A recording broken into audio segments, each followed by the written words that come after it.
ally Congress for raising their voices in support of TVK chief. Supreme Court refuses to grant any more time to Justice Verma to file his response before the Parliamentary Committee in the Cash Hall case. Reserves order in his plea challenging impeachment proceedings. Amid raging storm over the demolitions at the Faiz-e-Ilahi Mosque at Turkman Gate, Delhi High Court orders survey of encroachments in and around historic Jama Masjid as well, asks authorities to take appropriate action as per law. Jamaat-e-Islami becomes centre of three-way war of words between the left, Congress and BJP in Kerala. Left leader claims Jamaat may control Home Department if UDF wins. Congress hits back with sowing discord charge. Even BJP says Jamaat influence increasing.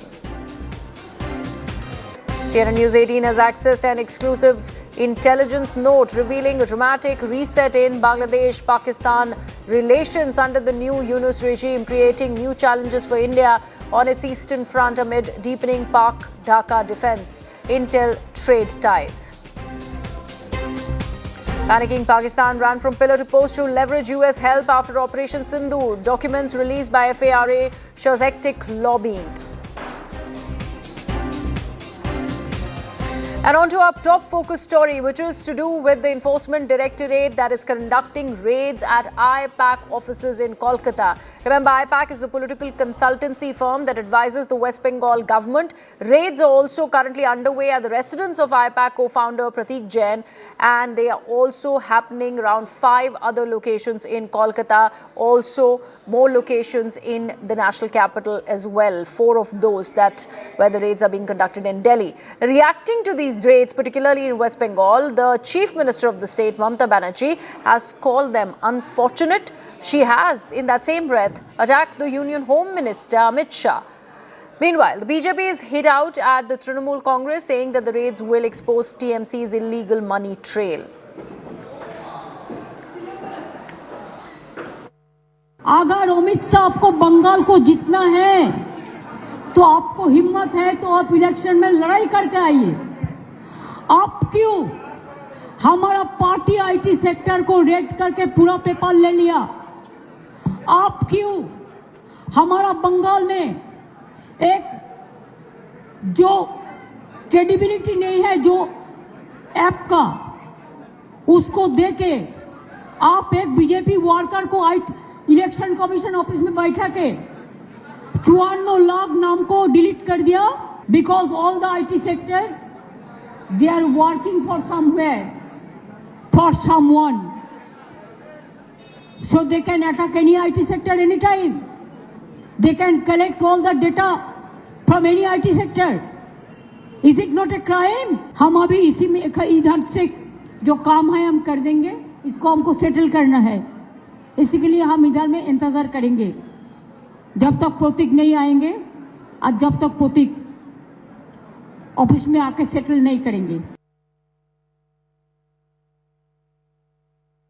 মুখ্যমন্ত্রী কেন্দ্রীয় সংস্থা সাংবিধানিক সংস্থার কাজে এর আগেও হস্তক্ষেপ করেছেন এবং মুখ্যমন্ত্রী এর আগে রাজীব কুমারের বাড়িতে যখন সারদা মামলা নিয়ে রেড হয় সিবিআইর সেদিনও তিনি সিপিকে নিয়ে ধর্ণা দিয়েছিলেন কলকাতাতে। মুখ্যমন্ত্রীর এই ধরনের কাজ সাংবিধানিক প্রতিষ্ঠানের সরাসরি কাজে হস্তক্ষেপ এবং তদন্তে বাধা দান। মুখ্যমন্ত্রী তো আমার বাড়িতে সিআইডি পাঠিয়েছিলেন, আপনার বাড়িতে যদি তল্লাশি হয় 100 কোটি টাকা পাওয়া যাবে। Let's first try and understand what is this ED raid all about. What is the case under which ED is planning on investigating IPAC and also its co-founder Pratik Jain? Why did the ED conduct these raids in Bengal, particularly at the IPAC chief's office? So here's what we are learning. The ED case is based on a CBI FIR of 2020. This is with regard to an alleged illegal mining and pilferage of coal from the leasehold area of Eastern Coalfields Limited in certain parts of West Bengal. And these are the details that have emerged now that the Enforcement Directorate has also put out a official note on what is the purpose of the raid and what is being alleged by the West Bengal government, particularly from the Chief Minister, is incorrect. There is a certain mention that has been made in that official note by the ED, that is of the person called Anup Manji. Now, Anup Manji is the main accused. There on your screens, you can see Anup Manji. He is the main accused in the 2020 illegal coal mining scam case. And the scam case is estimated to be worth billions. The ED has alleged that Anup Manji was running an organized syndicate involved in illegal mining and theft of coal. In that official statement that I was just mentioning about, the ED said that the investigation revealed that a large part of the coal illegally was excavated by Manji's gang that was linked to Hawala operators. These are what we are in fact drawing, and this link from Hawala operators is what leads to Pratik Jain of IPAC. He is the IT cell chief of Trinamool Congress, and that's where we are connecting the dots. Pratik Jain, that is the allegation against him, that he laundered money through Hawala channels, something that Anup Manji was benefiting from after pilfering coal. So that entire 2020 case is now going back to plague the Trinamool Congress government. That fund, after being laundered, is what came through Pratik Jain through to Trinamool Congress. Hawala funds received by IPAC, and they were directed to Trinamool Congress. Abhishek Banerjee already is under the lens in this case, and that is a one important aspect that we have to also look at. One such Hawala operator, remember, is believed to be linked to layering of these proceeds of crime of coal smuggling and also facilitating these transactions of tens of crores of rupees to IPAC, and that was what was channeled to Trinamool Congress, and which is why Abhishek Banerjee was questioned. His wife too was questioned in this particular case in the past. Now let's take a look at these visuals. These documents that you see in possession of Mamata Banerjee was not with her when she came to the residence running of Pratik Jain. The moment the West Bengal Chief Minister got to know about these raids, ED raids at the residence of IPAC co-founder Pratik Jain, she came in. It was unprecedented that a sitting Chief Minister comes into a location where ED is conducting raids. And she takes these documents from the possession of the Enforcement Directorate forcibly. And this is the green file that she also has in her possession when she goes about maintaining the stance that it is against the government. This is used by the Home Minister as part of a political exercise, and this is the move that the ED is also really adhering to. It's adding to the heft of the government of India and the accusation that's coming in against the Union Home Minister. Next footage is of Mamata Banerjee. She is at the entrance of the IPAC office. She enters the IPAC office from a backdoor entry, and there you see her entering hurriedly. She goes into the office. She is wanting to save any kind of documentation that could go ahead and be proof that can lead the ED or probably help the BJP. And these are the allegations, and we are only speaking from the allegations that the Trinamool Congress, by way of the Chief Minister of West Bengal, has been making. That all of this is an attempt to take certain political documents of the Trinamool Congress and get in certain leads ahead of elections in the state. So this is the main argument that has been presented by the Trinamool Congress. And there you see the West Bengal Chief Minister entering the IPAC office through the back door. My colleague Kamalika, who was very much present at the office, she maintained how she was plonked there at the office at the 11th floor, and only later is when she started this entire protest around the city of Kolkata, accusing the BJP of using the ED to its advantage. My colleagues Kamalika, Anshul continue to be with us. They are tracking every development or these dramatic developments that have come about through the ED raids and the West Bengal Chief Minister's attendance at these very places where the raids were being conducted. Kamalika, what's the situation now? I believe Mamata Banerjee has left the premises. The protest has started by the Trinamool Congress. See, Mamata Banerjee has gone to a pre-scheduled meeting in Outram Ghat where she's supposed to inaugurate the pilgrims who will be going for Ganga Sagar. So that is, there is a camp. She has gone there and she will be giving her statements there also. Right now, say a half an hour back, she came out of this place, and this is the building where IPAC's office is. And she has said, while she came out, she clearly stated that people will give answer, and this whatever has happened is very bad. This should not have happened, and this is absolutely political vendetta. And she also mentioned that the people will give answers. So in one, and Mamata Banerjee also said that after her pre-scheduled program, she is going to return back here. So we'll have to really see that whether she's going to return back or not and what happens thereafter. Second, Pratik Jain. Raid is still on, that's what we are coming to know. Pratik Jain, who was in his house, he has come out of his house and he is right now in his residence. Trinamool Congress has hit out in the streets. Everywhere, in every districts and every blocks, they have come up with protest marches. Clearly, Trinamool is trying to project a narrative that Trinamool is a victim of BJP's politics. BJP's central government is using ED and CBI. That's what they have always been saying. And today, Mamata Banerjee alleged that there has been data theft, there has been huge number of papers who have been taken. Those are the strategy of the Trinamool Congress. And what we are coming to know, that they are going to file a case against ED. Okay. This is the Trinamool Congress side. On the other hand, EDs, as Anshul has also pointed out, and we have been reporting, and you have also said, that what is this case of Anup Majhi and why these raids are going on and what they have said. The BJP, on the other hand, they are saying that this is something very mysterious. What led the chief minister, none other leaders of the party, but the chief minister come to Pratik Jain's residence? Why is it so urgent? What is this urgency all about? When Partho Chatterjee's house was raided and other houses were raided of other ministers and they were arrested, that time Mamata Banerjee did not come. Why was this urgency? And also they have pointed out that Trinamool government is a corrupted government. There must be something of which the Trinamool Congress totally is afraid of, and that's why they went. That is the BJP's version. So one side we have the Trinamool version, we have BJP's version, and we also have what ED is saying. Overall, definitely election is some 1 or 2 months later, and before that, the optics is a fight between Trinamool Congress and BJP. Trinamool is showing they are victim. BJP is showing Trinamool is corrupted. And ED in between is showing that this is an old case in which they are actually investigating. But on roads in Kolkata, Trinamool Congress is in ground, and Trinamool Congress is also roping in the support of the India Alliance, as what Akhilesh Yadav has already tweeted. Okay. All right. Anshul also is with us. Do stay on with us, Kamalika. Anshul, this point that Kamalika was also speaking about, that Trinamool Congress might just be taking this case against the ED forward in Delhi court now.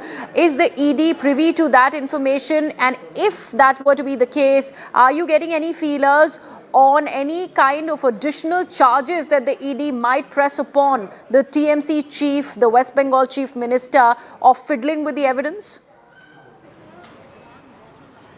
Well, definitely that is something that the Enforcement Directorate can do at this point in time, because in the statement that has been released by the Enforcement Directorate, it has very clearly been stated that Mamata Banerjee obstructed in the work or the searches that were being done by the Enforcement Directorate, and she snatched away a few files and electronic evidences, both from the residence of Pratik Jain and from the office of IPAC as well. And this actually falls under obstruction of justice, and hence it is liable. The Enforcement Directorate has the option to actually go ahead and file an FIR or a complaint against Mamata Banerjee from obstructing government officers from carrying out their duties while they are on their job. So definitely that is something that the ED is mulling upon at this point in time, and it could be possible that once the raids are over, then a decision could be taken as to how can the ED go ahead and retrieve the files that Mamata Banerjee has taken, because the Enforcement Directorate says that those were crucial evidences that Mamata Banerjee has snatched from the Enforcement Directorate and has went away. So definitely this tussle between the TMC and the Enforcement Directorate is not going to end anytime soon. Remember, this is not the first time that this tussle between TMC and the Enforcement Directorate has broken out.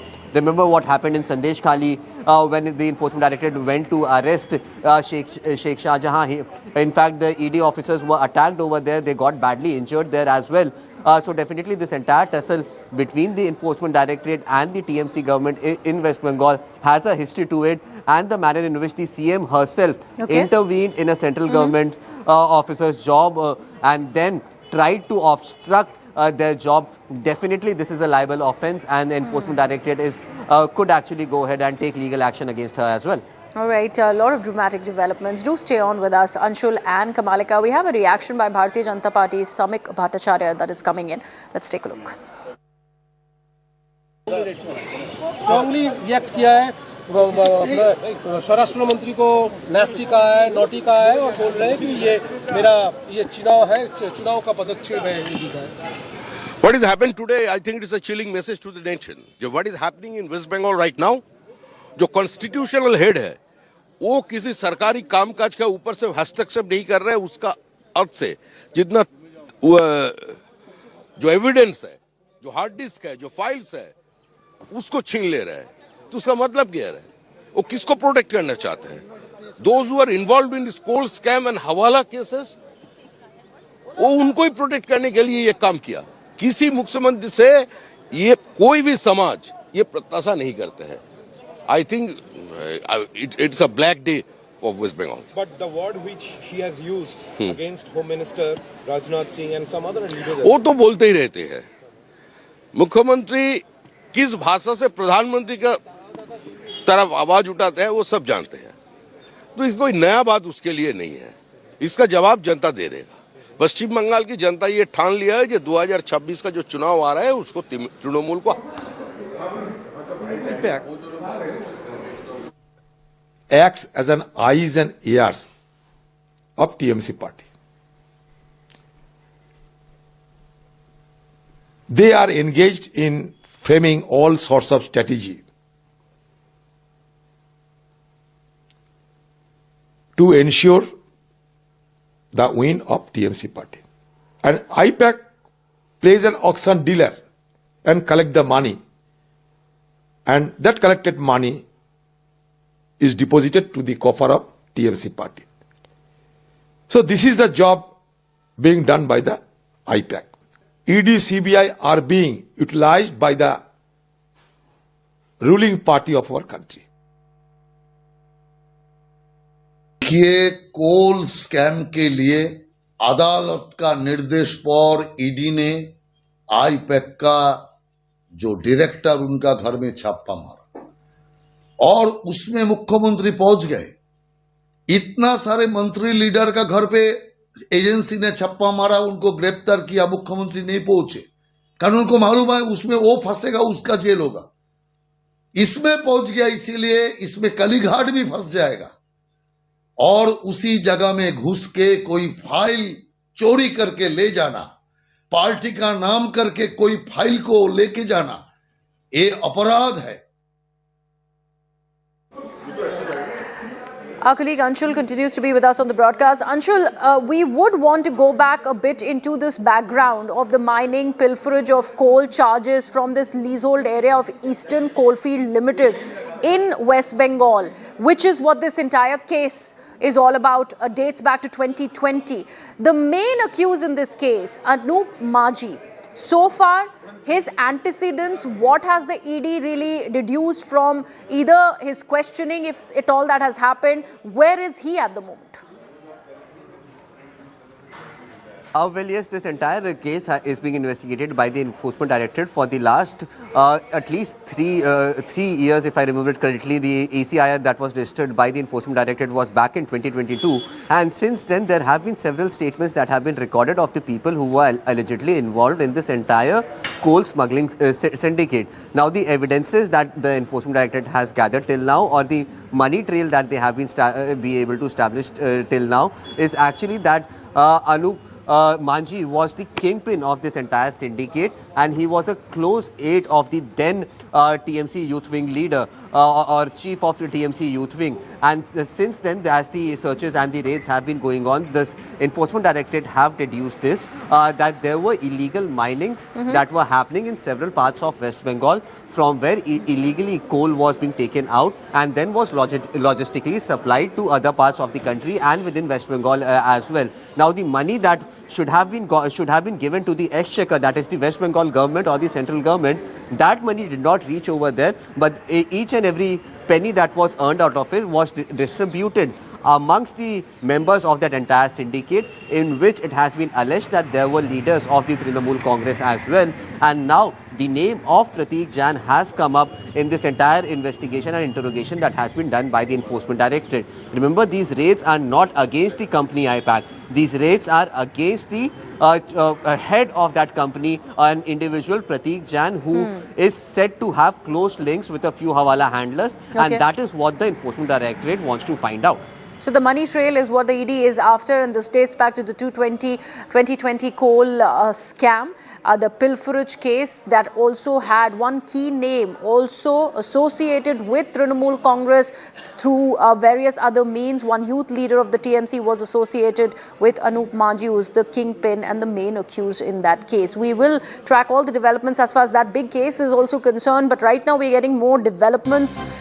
Mamata Banerjee will be leading a protest march in Kolkata tomorrow against these ED raids, which she claims is a political exercise at the behest of the Union Home Minister. My colleague Kamalika with all those details. Kamalika. See, what we are coming to know that tomorrow at around 2 p.m. from Hajra to Jadavpur bus stand in South Kolkata, Mamata Banerjee, she will hit the street. She will lead a rally against what they are saying, that this is absolutely a forceful ED's interference and forceful ED use of ED by the BJP government, and this is something which Mamata Banerjee has been saying, and tomorrow they are going to hit the streets and Mamata Banerjee herself will be on the road. So clearly Mamata taking it as the Mamata way, and she will hit the streets tomorrow around 2 p.m. Right, and Kamalika, you were mentioning about how there is a possibility of the West Bengal Chief Minister to come back to the IPAC offices from where you are reporting live from. Is that going to happen? And what is it that she is gatekeeping at the IPAC offices, considering Anshul has gone on to mention on how this case that the ED is following, because of which there are raids on the premises linked with Prateek Jain, is not against IPAC but against Jain himself? See, this is Mamata Banerjee is expected to come back. Right now she is in Outram Ghat and she is giving her speech there.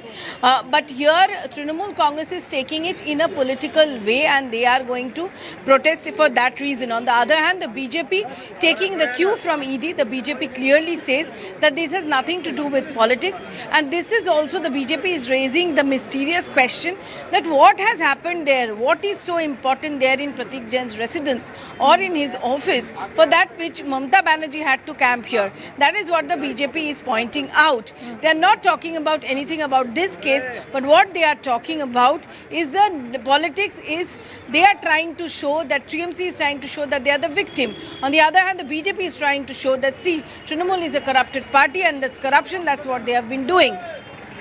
Right, absolutely. And Anshul also is with us. Anshul, what happens next? Now that the raids are ongoing in both these locations, in Kolkata as well and also in the national capital, what happens to Mr. Jain? Is the questioning going to take place next? Well, yes, since Mr. Jain has reached the office of IPAC, where ED officers are already there, and hence there will be questions that would be asked to him. At this point in time, what are these kind of questions that the Enforcement Directorate actually needs answer to? Basically, the Enforcement Directorate is trying to find out the links that allegedly he has with Hawala dealers. So what kind of deals did they have? Was any kind of money transfer directly? Was he in direct contact with them? All these questions will be asked to him. There are other statements that the Enforcement Directorate has of other accused of other Hawala dealers who have in fact named Jan, allegedly named Jan as well. And that is something that the Enforcement Directorate will also try to find out. What is the next course of action? What is the ED willing to do at this point in time? That will only be clear once the raids come to an end, and what kind of answers do Mr. Jan actually provide to the Enforcement Directorate officers, because remember, under the PMLA, the Enforcement Directorate has the right to go ahead and arrest the accused if at all he is not answering the questions of the Enforcement Directorate as well. There is no warrant per se that is required by the Enforcement Directorate. So that is also one possibility. But will that happen today, or will that happen at a later stage? Will he be called for investigation at a later stage as well? That is something that only will be cleared up once these raids in all these 10 locations come to an end. All right. And is it what that Mamata Banerjee is fearing, because of which she has arrived right after she had the knowledge of these raids at these various premises of IPAC and also at the residence of the IPAC chief, Prateek Jain? Is this what she was fearing? That a possible arrest of Prateek Jain can also happen because this is a case under PMLA. We'll track every development which is to do with this case as we go into a very short break.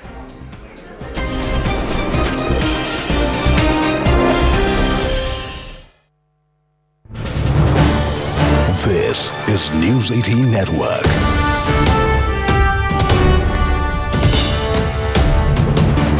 India's largest news network. Enforcement Directorate now, and we'd like to break it before our viewers.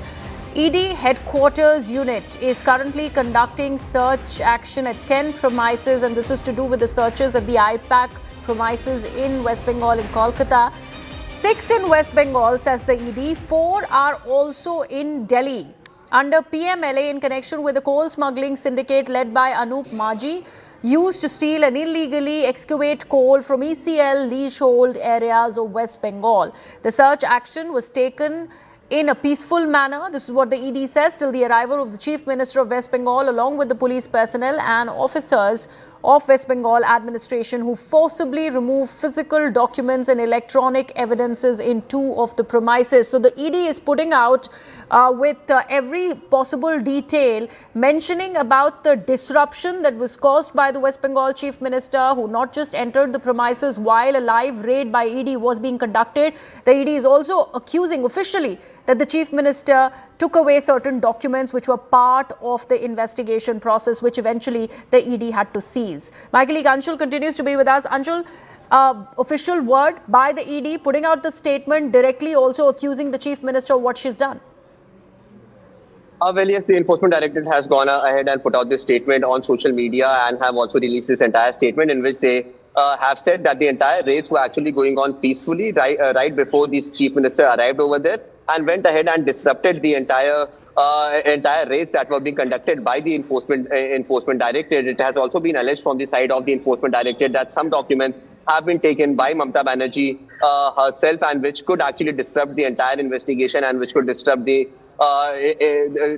entire raids as well. So a big claim being made by the Enforcement Directorate that after the Chief Minister of West Bengal reached over there at the residence of Prateek Jain, then there was disruption that was made in these raids, and this could actually spell trouble for Mamata Banerjee at this point, because remember, if at all ED deems to take any sort of a legal action, then probably an FIR could also be registered against the West Bengal Chief Minister, because the ED in its statement has claimed that Mamata Banerjee has disrupted the operation, which essentially means that Mamata Banerjee has stopped government officials from working on duty, and this is a cognizable offence. And if the ED deems it necessary, then probably much more action could be taken from the side of the Enforcement Directorate. This official statement has now been released by the Enforcement Directorate, and this could actually spell trouble for the Chief Minister of West Bengal now.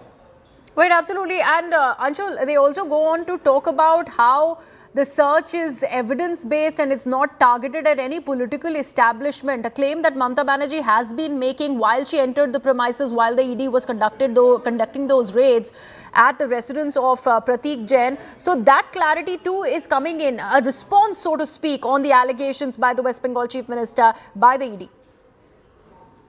Well, yes, top sources in the Enforcement Directorate had already told CNN News 18 that these raids that are being conducted on private entities such as Prateek Jain, and it has nothing to do either with IPAC or with Trinamool Congress at this point in time. The reason of these raids that are being conducted at the residence and the office of Prateek Jain is that ED has reasons to believe that Prateek Jain actually has somewhere or the other has connections with a few Hawala dealers, and that has come out in the investigation that has been done by the Enforcement Directorate, and that is the reason why 10 premises linked to this entire alleged scam is being searched upon by the Enforcement Directorate. But yes, the manner in which Mamata Banerjee has reached over there and has disrupted these raids, definitely this has become a headache for the Enforcement Directorate. Now it remains to be seen what is the next step of action that the Enforcement Directorate will take, because now officially they have released a statement that Mamata Banerjee disrupted this entire raid and hence has obstructed in the work of government servants, and which is actually a cognizable offence as well. And as I mentioned, this could actually spell much more trouble for the Chief Minister of West Bengal. The ED talks about 10 premises being raided, Anshul, 6 in West Bengal and 4 in Delhi as well under PMLA. Where in Delhi are these raids happening? Well, yes, these raids that are happening are actually linked to Prateek Jain. One of the places is his residential home over here in the national capital. Apart from that, the IPAC office over here in Safdarjung, and then other 2 locations which are known to Prateek Jain that are also being raided, and the exact location has not been disclosed from the side of the Enforcement Directorate. So yes, the Enforcement Directorate is now trying to go ahead and pin Prateek Jain to the allegations that have been put forth, or the allegations that have come up in the investigation that has been done by the Enforcement Directorate till now. What are the evidences that they will be able to gather? What are the documents that they will be able to gather? What are the kind of documents that Mamata Banerjee has taken? All this will be clear once the Enforcement Directorate is able to complete its search operations and then eventually come out from all these places. There's a video that's been shared by the Delhi police officially now, and this shows how the Delhi police pushed back the stone pelters. This is to do with the demolition around the Turkman Gate area of the national capital, where that entire demolition exercise of the encroached areas really saw a lot of resistance by the people living in those areas. And this is a video that has now been put out officially by the Delhi police that will lay bare on what the police had to resort to keep the stone pelters at bay. Remember, the demolition took place in the wee of the night around 3 a.m. But despite that, there was a whiff of that demolition. No touching of the mosque structure was done as per the Delhi High Court order. But the encroachment had to be removed, and this is what the exercise was all about. And so that they do not face any pushback, they decided to conduct it in the wee of the nights. And yet, there were very many people who had assembled. They started throwing.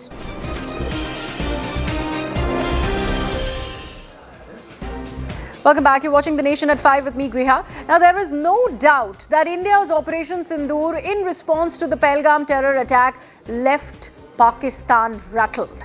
And now it is confirmed by top US documents that we managed to access. These public documents that are bound to America's Foreign Agents Registration Act reveal that Pakistan's ambassador and defense officials were in Washington. They reached out over 60 times via emails, calls and in-person meetings, and even through the media, pleading for US intervention to stop India's action against Pakistan. The documents also go on to reveal Islamabad even offered investments, special access and critical minerals in return for this help by the US. This document that's been released under US foreign lobbying disclosure rules, the files clearly show how India's military response rattled Pakistan completely and forced it to seek external support, proving New Delhi's Operation Sindoor had the desired impact. So this is what we have learned, and we will just put out a timeline for our viewers as to why we are saying that Pakistan went on to beg the US for help over the military operation by India in retaliation and response to the Pahalgam terror attack. May 7th is when we learned that Pakistan lobbied with the US as far as Operation Sindoor is concerned, and all of that has been revealed through this FARA document that we have in our possession. 13 emails, we are told, have been sent to the US lawmakers on Operation Sindoor Day. And this is what these documents have also revealed. We are just putting out this graphic timeline also to help you get a sense of what we've managed to access. India struck hard. Pakistan ended up running to the US because of that. And they wanted an intervention at any cost. They offered help. They offered some kind of an enticement to the United States of America agencies and the authorities who could do that intervention, particularly the President of the United States, vis-a-vis minerals, vis-a-vis media, and any kind of lobbying that could possibly make that intervention happen. So this major lobbying by Pakistan during Operation Sindoor, and the number of emails, the number of people who have been involved, from in fact ambassadors to lawmakers, all of them reaching out to the US agencies and the lawmakers there to go ahead, intervene and stop India's Operation Sindoor against Pakistan. Let me take this across to my colleague Siddhant Mishra, who is now with us on the broadcast. Siddhant, we have just put out those documents for our viewers, and we also have gotten a timeline on exactly what days did Pakistan go ahead and run to the US for help so that they can get some sort of a support against India from the United States of America. They also offered some kind of gifts or some kind of enticement to the US authorities, we are told. In fact, lobbying is a part of US politics. It has its regulation under Lobbying Disclosure Act of 1995. So this year, Pakistan hired 5 top lobbying firms in Washington, D.C., including Square Peyton Boggs. And all these 5 firms, lobbying firms, were deployed after Pahalgam attack, during Operation Sindoor, and all throughout last 6 months to spread anti-India narrative, to spread propaganda on Jammu and Kashmir, and also trying to get close to the Trump administration. In fact, you just pointed out that how there were multiple emails exchanged between the senior Trump officials, US lawmakers, influencers, media houses, and Pakistani diplomats in DC. In fact, there is a mail on 7th of May when Operation Sindoor was going on. There is also a mail on 13th of May where this executive of Peyton Boggs is seeking appointment in the State Department to discuss the FATF issue. So, in fact, we have been told that there were more than 60 times the contact was established through these 5 lobbying firms, and perhaps the whole idea was to put pressure on the US government so that US government intervenes and stop and make India stop the war. And in fact, right after Operation Sindoor, there were 2 documents which were released by these lobbying firms. In fact, these lobbying firms were offering critical minerals to America. They were also offering Afghanistan and Iran, which is very shocking, Greha, that Pakistan offered Afghanistan and Iran to President Trump. And Pakistan told the Trump administration that they are ready to do anything in US's interest in the region. And that's how they got close to President Trump and his administration. And then that infamous meeting between Asim Munir and President Trump took place in White House. So these 5 lobbying firms were deployed for anti-India narrative, for narrative on Kashmir, to get close to the Trump administration, and also to put pressure on Trump administration so that they intervene and get the war stopped. Right, Siddhant, thank you so much for all of that information. And with that, we're shifting our focus. Let's now get you an exclusive news break on Gurmeet Ram Rahim. Remember, the Dera Sacha Sauda chief who has been getting out of jail on parole after parole, and we've been bringing you all of those details. But how does he go ahead and get those is the big scoop that we are putting out for our viewers. The new 2022 law of Haryana enables that easy parole for Ram Rahim. And why are we saying that? We have now gotten to realize that Haryana Good Conduct Prisoners Temporary Release Bill 2022 says that the period for which a convicted prisoner may be released under this section shall be 10 weeks in a calendar year, and cumulatively the convicted prisoner may avail it in 2 parts. But it also says that no hardcore convict will be entitled to an emergency parole or regular parole or even a furlough, which means that under this bill, they don't even consider Ram Rahim a hardcore convict. Remember, a rapist, a convicted rapist, a convicted murderer is not considered a hardcore convict by Haryana. And this is what we want our viewers to see. It's underlined here on CNN News 18. This is the stance of the Haryana government against the Dera Sacha Sauda chief Gurmeet Ram Rahim, simply because he gets the vote banks. My colleague Aman Sharma with that exclusive scoop for our viewers. Aman, rapist, murderer, but not a hardcore convict?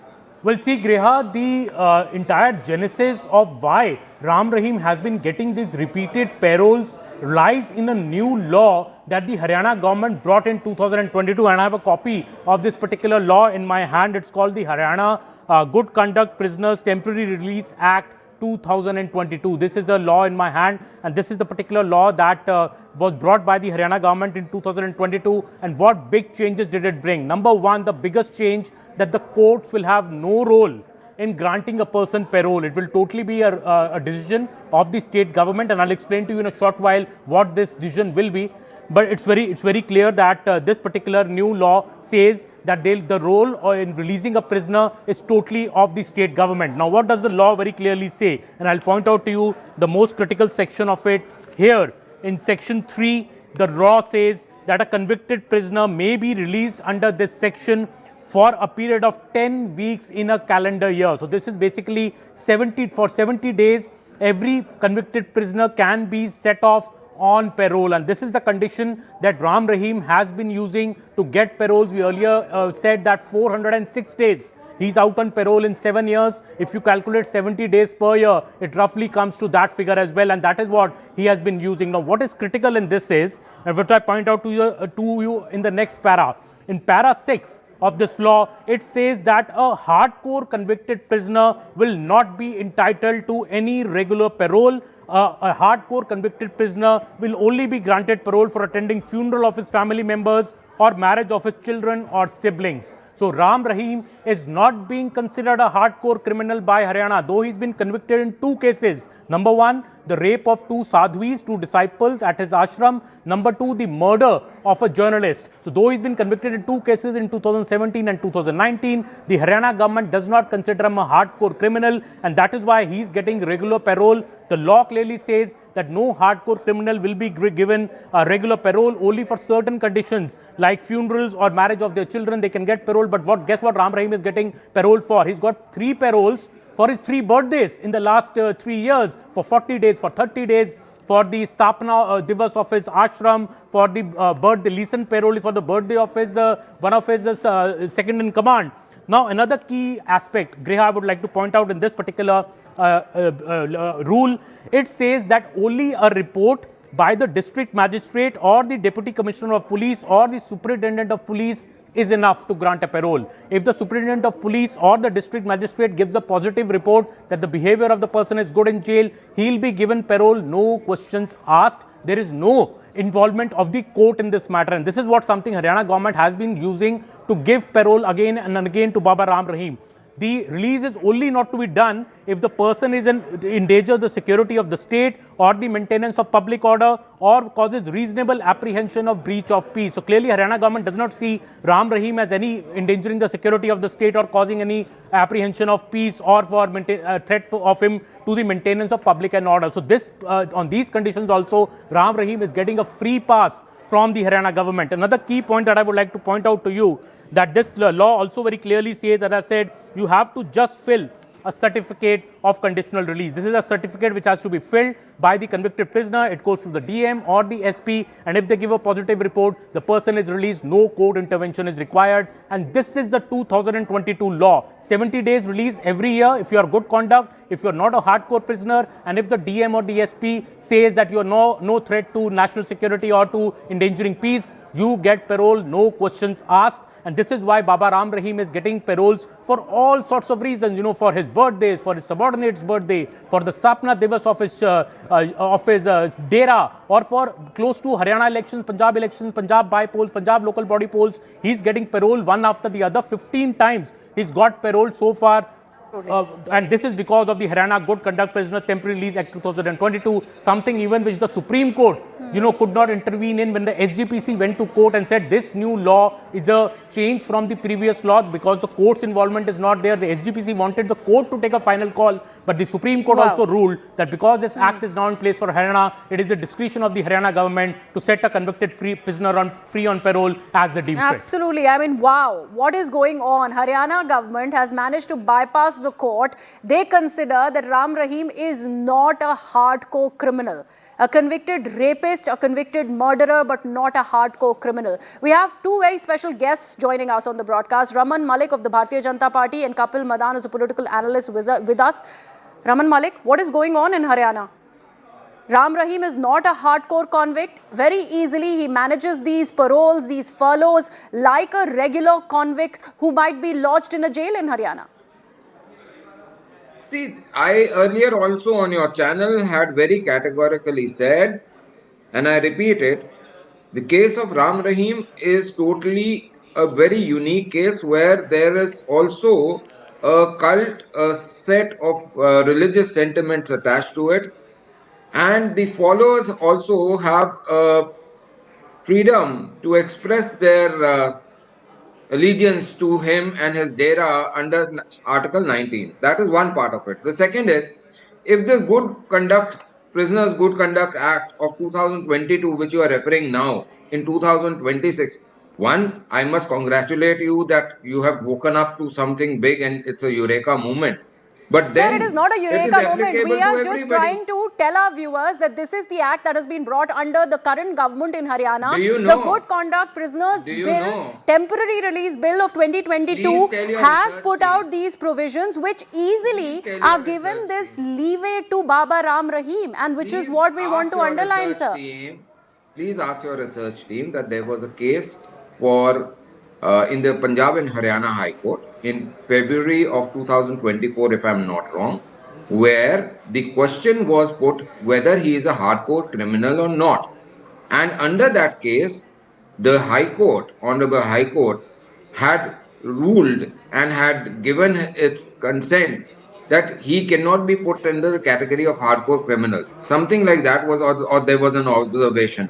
I may, So you've roughly put up an anecdote where you were mentioning that a court has said that he's not a hardcore criminal. In this case, we are talking about a person who has been convicted of rape, who's been convicted of a murder of a journalist. Mr. Malik, I want to understand, why has the court been bypassed as far as this bill is concerned? Why no court intervention? Has the Haryana government deemed it fit that the court is not required if at all a hardened criminal needs to be released from jail? I'll give you two examples. One, Lalu Yadav, 7 years imprisonment. What all facilities he's got? That not is there. Convicted of rape, sir. Neither murder. So raping the state. I am making a distinction between a hardcore criminal and a regular criminal who has been convicted in some other crime. So raping the state of exchequer is okay. That is completely fine. Making a distinction between what makes a hardened criminal, what makes a hardcore criminal, and what makes a regular criminal who can be granted that release on good conduct. Kapil Madan, what do you make of this? Mr. Madan, I will come back to you, Mr. Malik. I'll come back to you. So let me say this, and I say this with a sense of responsibility. The real question is not whether the payroll granted to him is legal or not. The question is whether the payroll is, or has become a privilege of the powerful and the influential. I'll just give you a reason. If you'll just do a basic research, you will get to know there are so many applications filed by different prisoners there. Why is that this particular gentleman's application is always expedited? And can you point out in the history of, our jurisprudence, whether any person of his stature has got so many payrolls one after the other? So it speaks volume that you are treating this case as a special case. you are not applying the rules under which you are granting payroll in letter and in spirit. And let me give you an example how. Now, you have asked a very pertinent question that whether he is a hardcore criminal, whether he is not a hardcore criminal, it is not required to be debated. It is codified. If you look at the same rules which your journalist was reading, if you just happen to read clause 2, which defines and the definitions of hardcore convicted prisoners is covered under subclause G, and subclause 5 very categorically says if a person is convicted of rape, then he will be covered under the definition of hardcore, which disentitles him to grant bail. Now, let me give you another perspective of it. Now, this entire thing is not happening in the courts of law. This is an administrative process. In the administrative process, what happens is the person applies, the concerned administrator, DM, etc., they take a note of it and they decide this is what has been said. It is not even adversarial. The complainant is not even, asked or is given an opportunity that, we are giving him a 15th payroll, whether you have to say anything or not. It is not a judicial function. So that's the sad part. And which is what we want to also underline and highlight for our viewers. Why has this judicial intervention completely done away with? How do we make sense of this? So, if you remember in class 5-6, you must have been taught in civics that there are 3 arms of the governance. One is judiciary, one is executive, one is the legislative. The legislative is limited to creating the legislature. It is not to execute the legislature. So the executive, in its sense of duty, in its sense of complete book of laws which govern them, make decisions and execute. There are Mr. Malik, it's a good try to go ahead and cite certain elementary knowledge. I want to understand from you. This is a change that has been made by the Haryana government. To a system where the legislator is the person handling the remote control of the executive. But here the remote control seems to be handled by the Dera Sacha Sauda chief for every election, for a birthday, for his own birthday, for his disciples' birthday. I am asking you what election is happening in Punjab, Haryana, Delhi. His second in command was supposed to be taking over and he was granted this parole for 40 days, sir. Is there for 40 days. Why was it not stopped? Why was it not stopped? You began your answer, Mr. Malik. You began your answer by citing the kind of religious clout that Ram Rahim has. You say that those, yeah, exactly. This is the point. This is the point that you also made about not hurting religious sentiments. Are the religious sentiments being hurt when he is in jail? Do you think that the state Well, that seems to be a bizarre argument. Kapil Madan, would you like to come in here? Religious sentiments of the people need to be respected, and that's why that easy parole being granted to Ram Rahim. Well, I think it's an irresponsible statement. Rather, it works other way around. In fact, he's been convicted in 2 of the cases that you mentioned, but there are other cases which are pending. One such case is a case of castration. Another, I believe there is a sacrilege cases, which is also pending. So I think it works other way around. If you really want to have a religious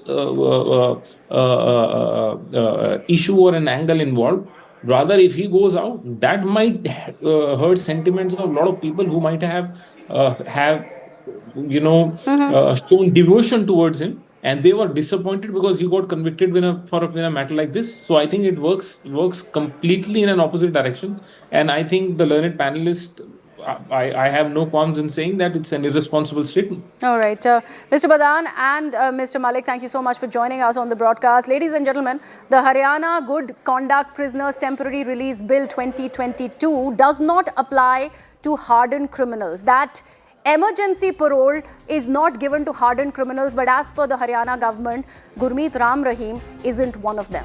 I'll leave you with that thought.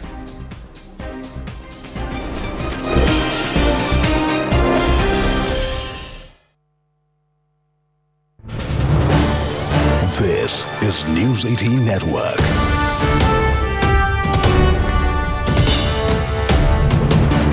India's largest news network. Enforcement Directorate now, and we'd like to break it before our viewers. ED Headquarters Unit is currently conducting search action at 10 premises, and this is to do with the searches at the IPAC premises in West Bengal in Kolkata.